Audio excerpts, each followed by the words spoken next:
السلام علیکم عزیز طلبہ، آج ہم جماعت نہم میں سماج علم کے مضمون نمبر 8 ہندوستان میں خدمات کی سرگرمیاں کے بارے میں پڑھیں گے۔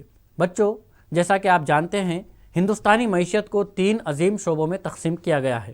وہ 3 شعبے کیا ہیں بچوں؟ زراعت، صنعتیں، خدمات۔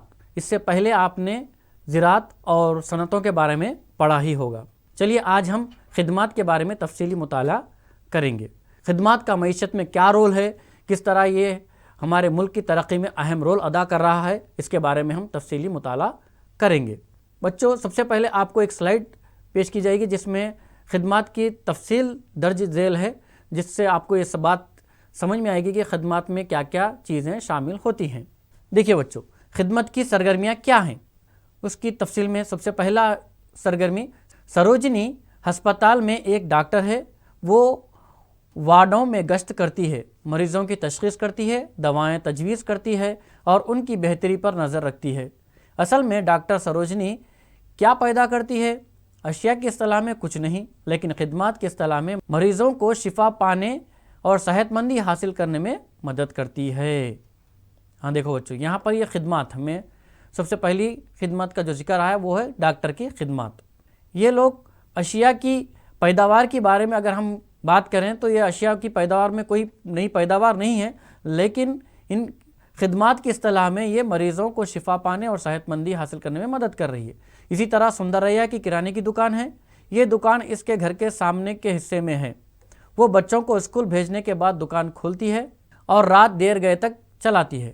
اس کا شوہر شہر کی ہول سیل دکانوں سے سامان خرید کر اس کی مدد کرتا ہے۔ بحیثیت تاجر وہ ایک خدمت فراہم کر رہی ہے یا اپنے دکان میں موجود سامان کو صارفین تک پہنچانے کا کام کر رہی ہے۔ دیکھیے بچوں، یہ دوسری طرح کی خدمت ہے جو کہ گھروں کے پاس بھی آپ نے دیکھا ہوگا، جو دکانات لگے ہوتے ہیں وہ بھی ایک طرح کی خدمت میں شامل ہے۔ اس کے بعد رمیش ایک کمپنی میں اکاؤنٹنٹ ہے۔ وہ کھاتوں کی جانچ کرتا ہے، ادائیگیوں اور وصولوں کی تصدیق کرتا ہے، کھاتوں کی بلوں سے مطابقت کو یقینی بناتا ہے۔ کھاتے لکھنا اور ان کی دیکھ بھال ہر تجارتی تنظیم کی ضرورت ہے۔ رمیش ایک کمپنی میں اکاؤنٹنٹ ہے، یعنی وہ کھاتوں کی جانچ کرتا ہے اور وہ ادائیگیوں اور وصولوں کی تصدیق کرتا ہے، تو یہ بھی ایک طرح کی خدمت ہے۔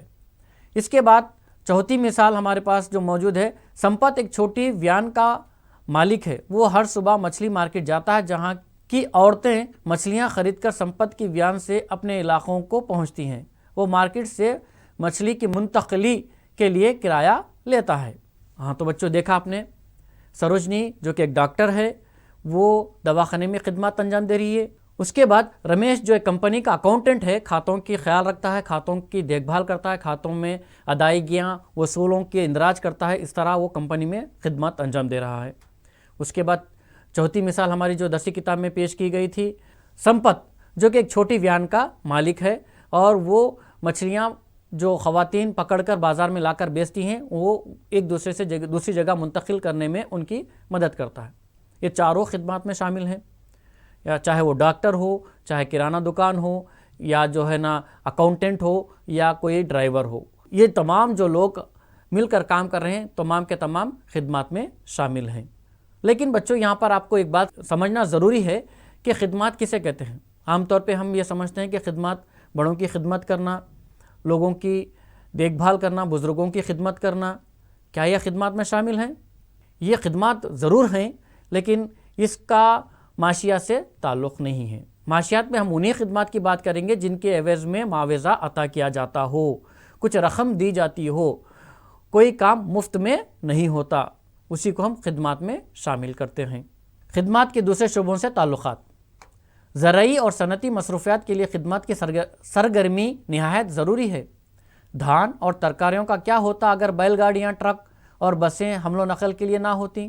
کوئی کیسے عمارت تعمیر کر سکتا جب فیکٹری سے سیمنٹ کے تھیلے شہر کی دکانوں میں پہنچانے ریل گاڑیاں نہ ہوتیں؟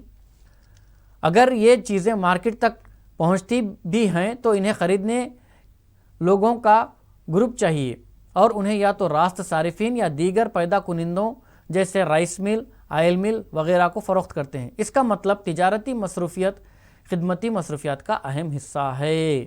دیکھیے بچوں، یہاں پر اس پیراگراف میں یہی بتانے کی کوشش کی گئی ہے کہ زراعت یا صنعتیں دو بھی اپنے اعتبار سے بہت بڑے شعبے ہیں، لیکن ان کا راست یا بالراست تعلق سیدھے خدمات سے ہے۔ اگر بیل گاڑیاں، ٹرک، حمل و نقل کے ذرائع نہ ہوتے تو وہ تمام چیزیں صارفین تک نہیں پہنچتی، تو لہٰذا خدمات ان تمام کو جوڑنے کا اہم رول ادا کرتی ہے۔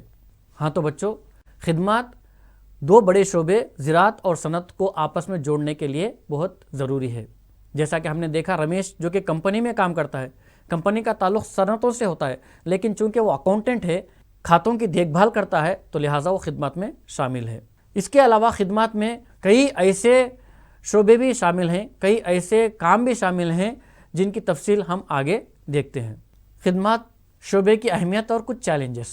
ہندوستان جیسے کسی بھی ترقی پذیر ملک میں ترقیاتی پیش قدمیوں میں کئی کاروباری اداروں کا قیام شامل ہے۔ اس میں انفراسٹرکچر کے وسائل اور دیگر خدمات بھی شامل ہیں۔ پچھلے سبق میں آپ نے روزگار کا چارٹ کا مطالعہ کیا ہوگا۔ بچوں، خدمات میں کئی انفراسٹرکچر کے وسائل اور دیگر خدمات بھی شامل ہیں۔ ہم نے پچھلے سبق میں دیکھا تھا کہ کون سی شعبے میں کتنے افراد کام کر رہے ہیں، ذرا اس پر ہم نظر پھر ایک بار ڈالتے ہیں۔ دیکھیے بچوں، یہاں پر پائی ڈائیگرام دیا گیا ہے جس میں 3 قسم کی معاشی شعبوں کا اس میں رکھا گیا ہے، یعنی 1972 تا 73 میں جو معاشی سرگرمیاں انجام دی جاتی تھی، اس سے تعلق، روزگار سے تعلق جو لوگ تھے وہ کتنے تھے؟ زراعت سے متعلق کتنے لوگ تھے؟ 74% لوگ زراعت میں شامل تھے، جبکہ صنعت میں 11% لوگوں کا حصہ تھا، جبکہ خدمات میں 15% لوگ شامل تھے۔ لیکن 2015 اور 16 میں اس میں بہت زیادہ تبدیلی دیکھنے میں آئی۔ زراعت میں 47% لوگ کام کر رہے ہیں، روزگار سے منسلک ہیں، جبکہ صنعتوں میں 22% ہو گئے ہیں، جبکہ خدمات میں ڈبل ہو کر 31% لوگ روزگار سے منسلک ہیں۔ تو دیکھیے بچوں، یہاں پر کتنا فرق دیکھا گیا ہے۔ جو بھی زراعت کے منسلک لوگ تھے وہ لوگ یا تو صنعتوں میں یا خدمات میں شفٹ ہو چکے ہیں، یعنی چینج ہو چکے ہیں۔ صنعت کا شعبہ دگنا ہو گیا، پہلے 11% تھے، 2015-16 میں 22% ہو گئے، جبکہ خدمات کے شعبے میں پہلے 15% تھے، اب 31% لوگ کام کر رہے ہیں۔ ہندوستان کے تمام ملازمین پیشے کے لوگوں کا 1/4 حصہ خدمات کی سرگرمیوں سے وابستہ ہے۔ خدمات کی ملازمتوں کا پھیلاؤ کیسے ہو رہا ہے؟ اس کی ایک ممکنہ وجہ لوگوں کی معیار زندگی میں بہتری ہو سکتی ہے۔ لوگ جب بہتر آمدنی کمائیں گے، ان کے خرچ کرنے کے طریقے میں تبدیلی آئے گی، ان کا رجحان خدمات پر مبنی مصروفیات پر خرچ کرنے کی طرف ہوگا، جیسے تفریح، باہر کھانا، سیاحت۔ آئیے خدمات کے شعبے کی اہمیت بڑھانے والے چند عوامل کی جانچ کریں گے۔ ہاں تو بچوں، خدمات میں جو تبدیلیاں آ رہی ہیں، جو لوگ ایک شعبے سے ہٹ کر زیادہ دوسرے شعبے کی طرف منسلک ہو رہے ہیں، وہ شعبہ ہے خدمات کا شعبہ، جس میں نہ صرف چھوٹے موٹے کاروباری لوگ شامل ہیں، بلکہ بڑے سے بڑے ٹیکنالوجی والے، بڑے سے بڑے شعبے والے بھی اس میں منسلک ہیں۔ چلیے اس کی طرف ایک نظر ڈالتے ہیں۔ ٹیکنالوجی میں تغیر اور خدمات کی برآمد۔ مسلسل تغیر پذیر ٹیکنالوجی خدمات کے شعبے کو چلانے والی قوتوں میں ایک ہے۔ 1990 سے کمیونیکیشن ٹیکنالوجی میں غیر معمولی تبدیلی آئی ہے۔ ایک بڑا شعبہ جو خدمات میں اپنا اہم رول ادا کر رہا ہے وہ کمیونیکیشن ٹیکنالوجی، جسے ہم ترسیلی ٹیکنالوجی بھی کہیں گے۔ یہ کس طرح سے خدمات میں اپنا رول انجام دے رہا ہے بچوں؟ دیکھیے، بزنس پروسیس آؤٹ سورسنگ، جسے BPO کہا جاتا ہے، جس کی وجہ سے بے شمار نوجوانوں کے لیے نئے اقسام کے روزگار کے مواقع پیدا ہو چکے ہیں۔ BPOs مقامی لوگوں کا تقرر کرتے ہیں، لیکن وہ مواصلاتی رابطے سے دنیا بھر کے لوگوں کی خدمات فراہم کرتے ہیں۔ میٹروپولیٹن شہروں میں قائم انفارمیشن ٹیکنالوجی کمپنیاں اعلیٰ ماہر انجینئروں کا تقرر کرتی ہے تاکہ دنیا بھر کی کمپنیوں کو خصوصی سافٹ ویئر خدمات فراہم کر سکیں۔ وہ بیرونی کمپنیوں سے پروجیکٹ حاصل کرتے ہیں، پھر تفریحی صنعت، مختلف پرنٹ میڈیا فرموں، کیبل ٹیلی ویژن چینلوں میں کام کرنے کے لیے نوکریاں فراہم کرتے ہیں۔ تقریباً تمام قصبات اور شہروں میں انٹرنیٹ مراکز، عوامی ٹیلی فون بوتھ کی دستیابی عام ہیں۔ اشتہاری صنعت میں نئے روزگار کے مواقع پیدا ہو رہے ہیں۔ کئی نئی سرگرمیاں بینکنگ اور بیمہ شعبوں میں بھی پائی جاتی ہیں۔ تو بچوں دیکھیے، یہاں پر ایک تصویر بھی دی گئی ہے جسے ہم کال سنٹر کہتے ہیں، عام طور پہ اسے BPOs کہا جاتا ہے، یعنی بزنس پروسیس آؤٹ سورسنگ۔ یہ لوگوں کا کام ہوتا ہے جو بھی نئی کمپنیاں، جو بھی نئے کمپنیاں، جو بیرونی کمپنیاں اپنے پروجیکٹ کو دیتی ہیں تو انہیں یہ حل کرنے میں مدد کرتے ہیں۔ یہ نوجوانوں کے لیے چاہیے کہ وہ مواصلاتی مہارت حاصل ہوں، وہ لوگ اچھی طریقے سے اگر بات چیت کر سکتے ہیں تو یہاں پر نوکری پا سکتے ہیں۔ یہ لوگوں کا کام ہوتا ہے مختلف فرموں اور مختلف کمپنیوں کے جو پیداواری سامان ہیں ان کے ڈاؤٹس، ان کے جو شک و شبہات ہیں ان کو دور کرنا، اور اس کے علاوہ مختلف پروجیکٹس پر عمل کرنا، ان کے جو مختلف پروجیکٹس ہوتے ہیں ان کے پورا کرنا یہ لوگوں کا کام ہوتا ہے۔ اس بزنس اور پروسیسنگ یونٹس کو سمجھنے کے لیے ہم ایک مثال کی طرف دیکھتے ہیں۔ مثال کے طور پر ایک کمپنی ہے جو گیزر پیدا کرتی ہے۔ یہ کمپنی امریکہ کی کمپنی ہے اور اس کا سامان بکری ہو رہی ہے یورپی ممالک میں، یعنی اس کا امریکہ میں جو چیز پیدا ہو رہی ہے اس کی بکری ہو رہی ہے یورپ میں۔ اب اس صارفین جو بھی اس کو خرید رہے ہیں اس میں کچھ گڑبڑ آ جائے یا اس میں کچھ خامی آ جائے تو وہ کیا کر رہا ہے، اپنے شکوک شبہات کو دور کرنے کے لیے کال سینٹر پر فون کر رہا ہے۔ تب اس کا فون کا جواب کون دے رہے ہیں؟ وہ بی پی او سینٹرز میں جو ماہر نوجوان ہمارے ہندوستان میں موجود ہیں، جو بڑے بڑے شہروں میں جس کے مراکز موجود ہیں، وہاں پر بیٹھ کر وہ ان کی ڈاؤٹس کو، ان کے جو شک و شبہات کو ان کو دور کر رہا ہے۔ یعنی کمپنی امریکہ کی ہے، اس کی بکری یورپ میں ہو رہی ہے اور اس میں کچھ بھی خرابی یا اس میں کچھ بھی مسئلہ آ رہا ہے تو اس کو دور کرنے کے لیے ہندوستان میں ایک بڑے شہر میں بیٹھ کر ایک بزنس پروسیس آؤٹ سورسنگ میں بیٹھ کر ایک نوجوان اس کو کلیریفائی کر رہا ہے۔ ہم کہہ سکتے ہیں اسے یہ ایک عالمی تبدیلی ہے جس کے ذریعے خدمات کا اہم کام انجام دے رہی ہے۔ اسی طرح کہ ہمارے ہندوستان میں مختلف مراکز ہیں بڑے بڑے شہروں میں جو اس طرح کے پیشے کو عام کیے ہوئے ہیں۔ چلیے اس کو ہم نقشے میں دیکھتے ہیں۔ دیکھیے بچوں، ہندوستان کا یہ نقشہ ہے جس میں سافٹ ویئر ٹیکنالوجی پارکس بتائے گئے ہیں جو ہمارے ہندوستان میں بڑے بڑے شہروں میں رکھے گئے ہیں، جس میں سری نگر میں ہے، اس کے بعد دوسرا پارک دیکھیے آپ موہالی میں ہے، نوئیڈا میں بھی ہے، جے پور، گاندھی نگر، اندور، ممبئی، پونے، حیدرآباد، امراوتی، بنگلور، میسور، تریوانترپورم، چنئی، وشاکھاپٹنم، بھونیشورم، کولکتہ اور گوہاٹی۔ یہ تمام وہ شہر ہیں، ہندوستان کے بڑے شہر ہیں جہاں پر یہ بی پی اوز مراکز قائم ہیں جو اپنا رول نبھا رہے ہیں، اچھی طریقے سے ادا کر رہے ہیں، جس سے کئی نوجوانوں کو روزگار دستیاب ہو رہا ہے۔ بچوں، اس کے علاوہ کئی کمپنیاں، کئی صنعتی مراکز آؤٹ سورسنگ اسٹاف کی بھی مدد لے کر اپنا کام چلا رہی ہیں۔ آؤٹ سورسنگ وہ عملہ ہوتا ہے جو مستقل نہیں ہوتا بلکہ غیر مستقل طور پر کام کرنے والے ہوتے ہیں، ان سے بھی کام لیا جا رہا ہے تاکہ یہ کمپنیز اپنے مختلف بوجھ کو کم کر سکے۔ چلیے وہ کیا ہے دیکھتے ہیں۔ تنظیم کی نئی شکلیں آؤٹ سورسنگ ایک نیا چلن چل رہا ہے جس کے ذریعے کئی بڑی بڑی کمپنیاں اپنا کام نکالنے کے لیے مستقل نہیں بلکہ غیر مستقل لوگوں کو اپنے اداروں میں کام دے رہی ہے۔ صنعتی شعبے میں ٹیکنالوجی کے تغیر، سخت مسابقت کی بنا پر کئی صنعتیں اپنی مصروفیات کو ایک بڑے حصے کو خدمات کے شعبے کی طرف منتقل کر چکی ہیں اور یہ کام از خود نہیں کرتے بلکہ بیرونی لوگوں سے کراتے ہیں۔ مثلاً چند سال پہلے تک اگر کوئی کمپنی سیکیورٹی عملے کا تقرر کرنا ہوتا تو وہ لوگوں کا تقرر کرنے ان کو کمپنی سے تنخواہ ادا کیا کرتی تھی۔ آج کل صنعتوں کی بڑی تعداد سیکیورٹی عملہ آؤٹ سورس بیرونی افرادی تقرر طرز پر تقرر کا کام سیکیورٹی ایجنسیوں کو تفویض کر رہی ہے تاکہ اخراجات کم ہوں اور ورکروں کو صحت، وظیفہ، پروویڈنٹ فنڈ کی مدد میں رقم خرچ کرنے سے بچ جائیں۔ دیکھیے بچوں، یہاں پر ایک نئے طریقے سے کام پر رکھا جا رہا ہے جس میں کمپنی راست طور پر تقرر نہیں کر رہی ہے بلکہ دوسرے کمپنی کو تفویض کر رہی ہے کہ وہ ان کے پاس جو عملہ ہے اسے تقرر کرے۔ جیسے سیکیورٹی کو تقرر کرنا ہے تو وہ لوگ کیا کر رہے ہیں، ایک کمپنی کو تجویز دے رہے ہیں اور وہ لوگ اس سیکیورٹی عملے کی آؤٹ سورسنگ کے ذریعے تقرر کر رہے ہیں۔ کیوں کر رہے ہیں؟ اخراجات کم ہوں اور ورکروں کو صحت، جو کمپنی کی طرف سے دی جانے والی صحت کا بیمہ ہو سکتا ہے، وظیفہ ہوتا ہے، پی ایف جسے پروویڈنٹ فنڈ ہوتا ہے، اس کی رقم سے بچ جا سکیں۔ پیداواری کمپنیاں تحقیق اور ترقی، اکاؤنٹنگ، قانونی خدمات، صارفین کی خدمات اور عوامی تعلقات کا کام آؤٹ سورسنگ کر رہی ہیں، یعنی اس غرض سے بیرونی افراد کا معاہدے کی بنیاد پر تقرر کر رہے ہیں۔ ہاں تو بچوں دیکھا، کمپنیاں اپنے خرچ کو بچانے کی خاطر اپنے پاس مستقل نہیں بلکہ آؤٹ سورسنگ سے افراد کو لے رہے ہیں اور اپنا کام نکال رہے ہیں۔ ایسا کیوں ہو رہا ہے؟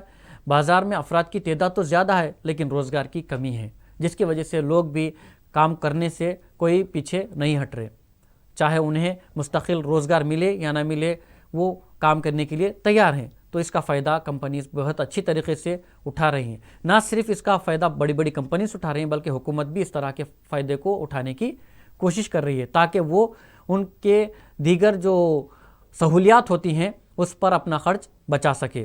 جیسے بیمہ ہو سکتا ہے، پروویڈنٹ فنڈ ہو سکتا ہے، یا اس کے علاوہ وظیفے پر سبکدوش ہونے پر انہیں دیا جانے والا وظیفہ ہوتا ہے، ان تمام کو روکنے کے لیے ایک اس طرح کا کام کیا جا رہا ہے جو آؤٹ سورسنگ کہا جاتا ہے.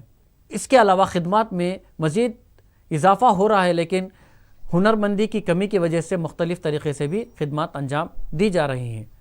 چند چھوٹی خدمات بھی ہمارے ملک میں پائی جاتی ہیں، چلیے اس پر ہم ایک نظر ڈالتے ہیں.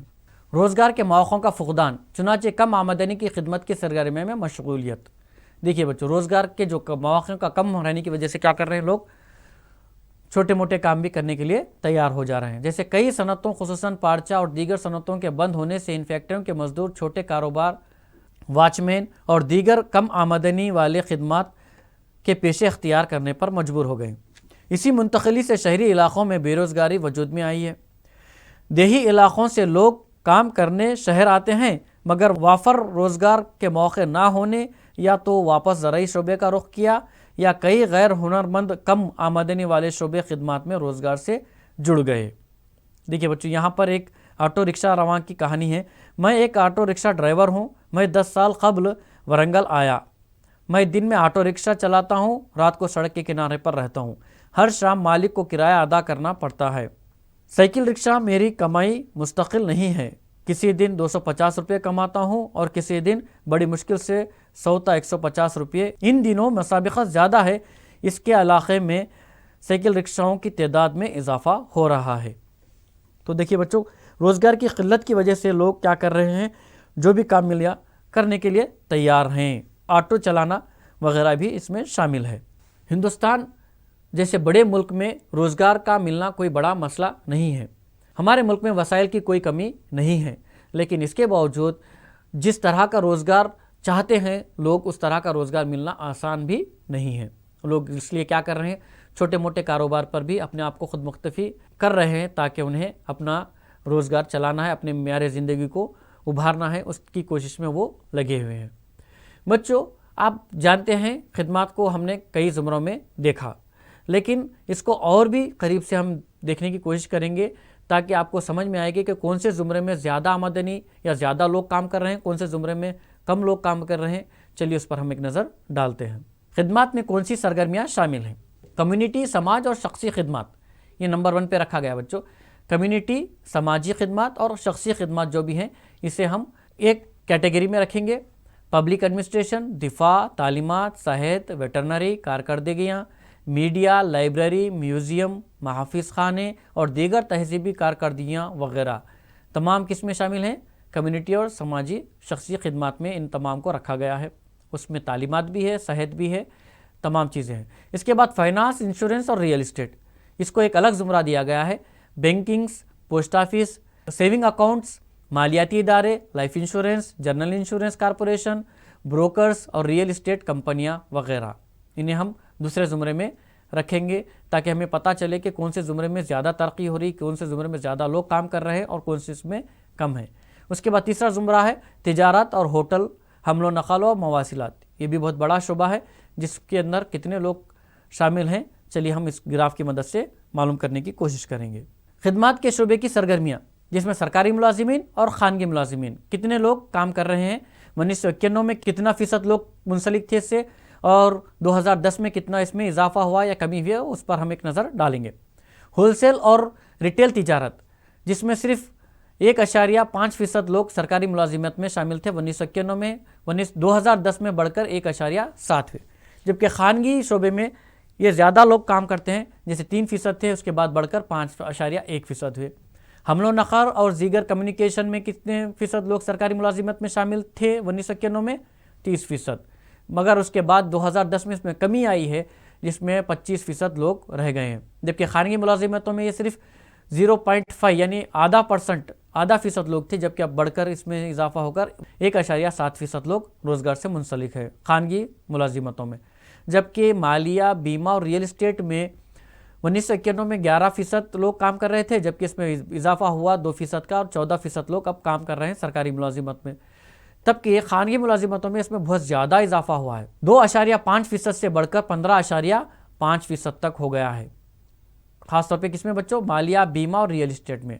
آپ بھی جانتے ہیں کہ خانگی شعبے میں پہلے بہت کم لوگ منسلک تھے، لیکن بعد میں 2010 میں اس میں بہت زیادہ اضافہ ہوا ہے۔ اس کے بعد جو اہم شعبہ ہے، سب سے بڑا شعبہ طبقیاتی، سماجی اور شخصی خدمات کا ہے۔ اس میں سرکاری ملازمین میں 92% لوگ اس سے پہلے تھے 1991 میں، لیکن 2010 میں اس میں 2% کمی آئی ہے، 90% لوگ منسلک ہیں، جبکہ خانگی ملازمتوں میں ان کا فیصد 14.9 سے 21.4% میں اضافہ ہوا ہے۔ تو بچوں نیچے جو سوالات دیے گئے ہیں اسی کو مد نظر رکھتے ہوئے سوالات دیے گئے ہیں، اس کے جوابات آپ کو لکھنا ہے۔ جیسے 2010 میں کون سی خدمتی سرگرمیوں میں زیادہ روزگار فراہم کیا؟ یہاں دیکھیے بچوں، کون سی خدمت میں سب سے زیادہ روزگار فراہم کیا ہے؟ وہ خدمتی شعبہ ہے طبقاتی، سماجی اور شخصی خدمات کا شعبہ، جو کہ سرکاری ملازمتوں میں 90.5% ہے، جبکہ خانگی ملازمت میں 21.4% ہے۔ اسی طرح دیگر سوالات بھی ہے، آپ کو دیکھ کر حل کرنا ہے۔ بچوں مختلف شعبوں میں جو منسلک افراد ہیں ان کا فیصد تو آپ نے دیکھا، لیکن یہ جو نیا شعبہ ابھر کر سامنے آیا ہے جسے مواصلاتی یا کمیونیکیشن شعبہ کہیں گے، جو انقلابی طور پر ہندوستان میں اپنا اہم رول ادا کر رہا ہے، جس میں بہت زیادہ لوگ منسلک ہو رہے ہیں، روزگار سے جڑ رہے ہیں، لیکن ایک بات آپ ذہن میں رکھنا ضروری ہے کہ یہ شعبہ نہ صرف روزگار فراہم کر رہا ہے بلکہ روزگار میں منسلک لوگوں پر اپنا دباؤ بھی ڈال رہا ہے۔ اس میں ڈے شفٹ، نائٹ شفٹ، اس طرح سے 3 شفٹوں میں لوگ کام کرتے ہیں۔ چلیے اس پر ایک نظر ڈالتے ہیں۔ انفارمیشن ٹیکنالوجی کی ملازمتوں میں دباؤ۔ ان دنوں سافٹ ویئر انجینئر بننا نوجوانوں کا خواب بن چکا ہے۔ ان کی خدمات ملازمتوں گھر کو بہت سی آمدنی فراہم کرتی ہیں، مگر ساتھ ہی یہ نئی ملازمت یکسانیت، مختصر اوقات میں ہدف کی تکمیل کی پابندی، رات کی شفٹ میں کام کرنا وغیرہ کی وجہ سے دباؤ بھی پیدا کرتی ہیں۔ ایک IT پیشہ ور کا بیان پڑھیے۔ IT انفارمیشن ٹیکنالوجی سے میرا طرز زندگی بہتر ہوا ہے۔ میرے پاس صرف 2 شرٹ 2 پتلون تھے، اب مجھے پتہ نہیں میرے پاس کتنے شرٹ ہیں، میں نے گنتی نہیں کی۔ میں اچھے قسم کے کپڑے خریدتا ہوں، میں کیا خرچ کر رہا ہوں اس بارے میں مجھے سوچنے کی ضرورت نہیں۔ آرام تو بڑھایا ہے، لیکن اس کے علاوہ کیا ہوا ہے؟ وہ ڈے شفٹ یا نائٹ شفٹ، مختلف اوقات میں مختلف طرح کے شفٹوں میں کام کرنے کی وجہ سے دباؤ بھی بڑھا ہے۔ اس طرح سے خدمات کا شعبوں نے اپنا رول اچھی طرح سے نبھایا ہے، لیکن آج کے دور میں مختلف اور جدید طریقے سے خدمات کے شعبے میں اور وسعت پائی جا رہی ہے۔ اس کے ہمارے درسی کتاب میں 2 کیس اسٹڈیز ہیں، اس کے بارے میں بھی ہم نظر ڈالتے ہیں۔ دیکھیے بچوں، پہلا کیس اسٹڈی ہمارے پاس ہے جس میں ریٹیل سرگرمیوں میں بیرونی راست سرمایہ کاری۔ بیرونی راست سرمایہ کاری یہ حکومت کی جانب سے بنایا گیا ایک قانون تھا جسے فارن ڈائریکٹ انویسٹمنٹ کہا گیا ہے۔ 2012 میں حکومت نے غیر ملکی اشیاء کو فروخت کرنے کے لیے بیرونی کمپنیوں کو اپنے ریٹیل تجارتی ادارے قائم کرنے کی اجازت دی ہے۔ کچھ لوگوں نے اس پالیسی کی حمایت کی اور بہت لوگوں نے اس پالیسی کی مخالفت کی۔ اس کی مخالفت کرنے والے کہتے ہیں کہ ابتدا میں کسان بڑے غیر ملکی سپر مارکیٹ میں اپنی اشیاء کو راست فروخت پر راغب ہو سکتے ہیں، لیکن یہ غیر ملکی کمپنیاں جلد یا بدیر اپنی طاقت کا غلط استعمال کرتے ہوئے اشیاء کو بڑی مقدار میں خریدنے کے لیے کسانوں کو کم قیمتوں پر فروخت کرنے پر مجبور کریں گے۔ ذخیرہ اندوزی کی سہولت کا فقدان سے 20 تا 40% زرعی اشیاء ضائع ہوں گی، اور یہ کوئی کم مقدار نہیں ہے جو کہ نظر انداز کی جا سکے۔ جبکہ کسانوں کی معیار زندگی میں بہتری کی بات اٹھتی ہے، اس ضائع ہونے والی اشیاء کی مقدار کو کم کیا جا سکتا ہے اگر حکومت ذخیرہ اندوزی کی سہولیات مہیا کرائے، جو آج صرف ملٹی نیشنل کمپنیوں کے پاس موجود ہے۔ دیکھیے بچوں، یہاں پر یہ بات کہی گئی ہے کہ اگر بیرونی جو کمپنیاں ہیں وہ آ کر یہاں پر اپنے دکانیں ہیں وہ قائم کرتی ہیں تو اس سے کس کو فائدہ ہوگا؟ کسانوں کو فائدہ ہوگا یا نقصان ہوگا؟ کسان جو ہے نا راست طور پر اپنی اشیاء کو ان کے پاس دیں گے، لیکن ہو سکتا ہے ذخیرے کے فقدان کی وجہ سے کئی اشیاء خراب ہو جائیں جس میں کسانوں کو نقصان ہو، لیکن جو ملٹی نیشنل کمپنیز ہوتی ہیں ان کے پاس ذخیرہ کا مکمل انتظام ہوتا ہے، وہ اس سے فائدہ بھی اٹھا سکتی ہیں۔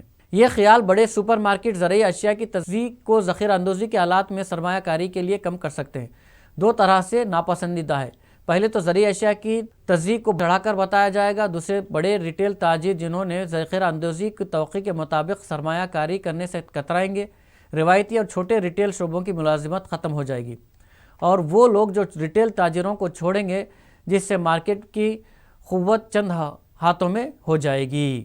دیکھیے بچوں، یہاں پر یہ بات سیدھی طریقے سے کہی ہے کہ جو چھوٹے کسان ہیں انہیں زیادہ فائدہ نہیں ہوگا، جبکہ بڑی جو کمپنیاں ہیں وہ کیا کریں گی، ذخیرہ اندوزی کو رکھتے ہوئے اپنے پاس تمام اشیاء کا اکٹھا کر اس سے زیادہ فائدہ اٹھا سکتی ہیں۔ موافقین کا خیال ہے کہ FDI foreign direct investment retail میں سرمایہ کاری سے کچھ فائدہ ہوگا لیکن کچھ کا نقصان، جبکہ مجموعی طور پر فائدہ زیادہ ہونے سے نقصان کا تناسب کم ہو جاتا ہے۔ مزید یہ کہ وقت کے ساتھ نقصان پانے والے بھی فائدہ پائیں گے۔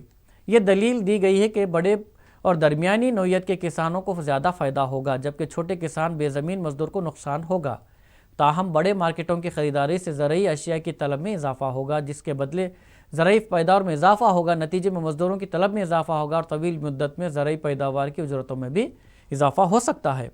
بچوں، آپ نے پچھلے جماعتوں میں دیکھا ہوگا AMY ایگریکلچر مارکیٹ یارڈ ہوتی تھی، جس میں کسان اپنی چیز کو MSP یعنی منیمم سپورٹ پرائس پر جا کر دے سکتے تھے۔ لیکن اگر فارن ڈائریکٹ انویسٹمنٹ اگر کیا جائے گا تو اس وقت کیا ہوگا، کمپنیاں جو ملٹی نیشنل کمپنیاں ہیں راست طور پر ان کی اپنی جو اجناس ہیں جو کسان لے کر آئیں گے وہ راست طور پر خریدیں گے اور اسٹور کر رکھ لیں گے، جس سے قیمتوں میں اضافہ ہونے کا خطرہ ہو سکتا ہے۔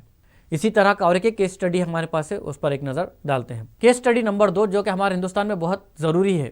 ہندوستان میں شہد کے شعبے میں ماہری وسائل کی بہت شدید قلت پائی گئی ہے۔ دیکھیے بچوں، شہد کے شعبے میں 64 لاکھ سے زیادہ ماہر پیشہ ور کی شدید قلت کا سامنا کر رہا ہے۔ تحقیق کے مطابق صرف اتر پردیش میں 10 لاکھ شہد کی نگہداشت کرنے والے پیشہ وروں کی قلت ہے۔ ہندوستان میں 2011 میں 10,000 کی آبادی کے لیے ڈاکٹروں کی صرف 6 تھی اور نرسوں اور دوائیوں کی دستیابی کرنے والے 10,000 افرادوں کی تعداد میں صرف 13 تھی۔ ہندوستان کی آبادی کے لحاظ سے ڈاکٹروں کا تناسب ہر 1000 لوگوں کے لیے 0.5 ہے، یعنی آدھا ڈاکٹر۔ دیگر ممالک کا اس سے تقابل کیا جائے تو تھائی لینڈ میں 0.3، سری لنکا میں 0.4، یہاں پر بھی بہت کم ہے، جبکہ چین میں 1.6، برطانیہ میں 5.4 اور متحدہ امریکہ میں 5.5 ہے۔